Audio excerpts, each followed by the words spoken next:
Wanted to take a couple seconds and point out how a couple of different operating systems set up and use permissions in files and folders. And first we'll look at Windows. My virtual machine here is lost its evaluation period, so I got a black background. Makes it easier to see anyway. But these are the basic rights in Windows: full control, modify, read, execute, blah, blah, blah, blah. It's not all of them. The list is quite a bit more extensive, and they come under special permissions. We'll go to advanced and double click on user, and now we see all the special permissions. It gets quite complex and tricky when you start messing with these, because really unintended consequences can occur when you start messing with this.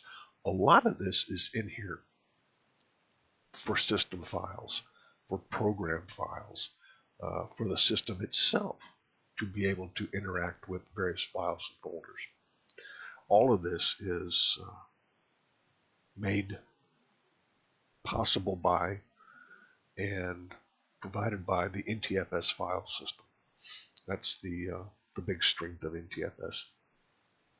So that's Windows. You can get into this, and of course you have the groups, users, system, and then there's the Linux viewpoint.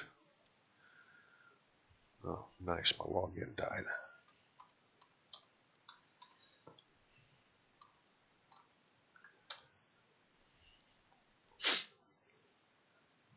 Essentially, where did there we go. Permission groups. Linux uses owner. That's a common term you'll hear in Windows also. That's the person that created the file or folder. Group. Windows also uses the term. If you remember the administrators group or member of the accounting group, those permissions would apply to you. They also have one called all others, all users, which is much more usable in the Linux world than it is the Windows everyone. In fact, usually in Windows everyone is removed. But the big difference between Windows and Linux is this right here. That's it. Those are the three permissions provided for in the Linux kernel, the Linux operating system, and the Linux file systems. Read, write, execute. That's it. You can read the file, you can write to the file, or you can execute a program or a file. Also means you can view the contents of a directory. That's it. They do the entire thing based on those three, which is quite interesting because there's a lot of Linux servers that run the internet. There's a lot of Linux servers out there, and they do this quite well without having to be quite so extensive. They name them different things. List files, create and delete, they're all the same thing. Access files is read, create and delete is write, list files is execute. They call them different things in the GUI, but that's the net effect of that. My screen resolution here isn't quite fitting up with what I want, but unlike Windows, in which, oh come on fingers, you can't easily see the permissions for a file or folder this way, right here. When you look at these columns right here in a Linux directory listing, D stands for directory. That's a directory. There's a file. Notice there's nothing there. That's a file. Directory. Read, write, execute, RWX, and that's the user. This user has read, write, execute on the desktop and on documents and on downloads. The next set of letters over R-X. That's read, no write, and execute.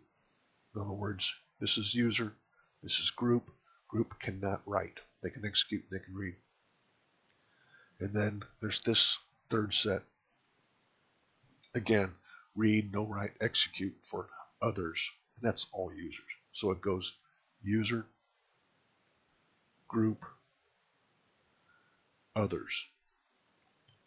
It's all the same thing over and over again in here, basically, because this is just a user's location. If we, I don't have much on this computer, I don't think. Oh, come on, fingers. I haven't had enough coffee this morning.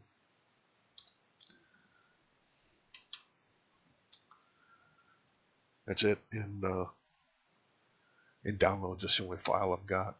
You'll notice there's no execute on any of those. It's a zip file. There's nothing to execute about it. That's it. That's all Linux needs to get by. Read, write, execute for users, groups, and others. I find that to be particularly interesting because of the prevalence of Linux on the internet. What Linux does have and what a lot of them do. This particular one, CentOS, does have is a product or a software environment known as SE Linux, Secure Enterprise. So very, very straightforward, simple to apply, easy to understand permissions in Linux versus complex, touchy, and potentially confusing sets of permissions in Windows. Take your pick. I happen to like the Linux model of applying permissions myself. Thank you. Have a good one.